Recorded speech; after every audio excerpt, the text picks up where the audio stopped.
se mettre sous de l'eau de la ville pour se sentir sigma parce que tu as pris une douche froide, c'est malaisant. Maintenant, qu'est-ce que tu peux faire de plus efficace qu'une douche froide pour bien te réveiller, avoir ton pic de cortisol le matin et bien dormir le soir? Regarder le soleil. Dès que tu te lèves, dès que le soleil est levé dans le ciel, le regarder, tout simplement.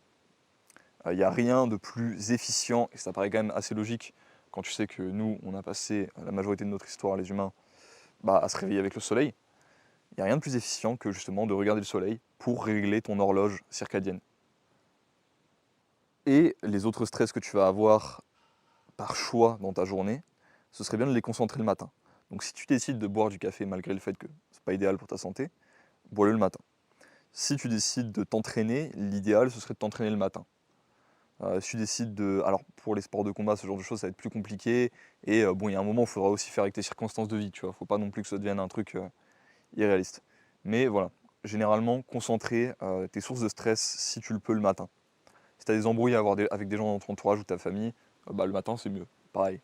En plus, ça te laissera la nuit pour dormir sur le problème en question, et peut-être que tu auras un peu plus de sagesse à ce sujet le matin quand tu devras l'aborder de manière concrète. Maintenant, je pense que je t'ai assez dit sur l'optimisation de ton horloge circadienne, et ça va déjà être une énorme partie du fait d'optimiser ta testostérone. Maintenant, je vais te parler un petit peu de l'alimentation.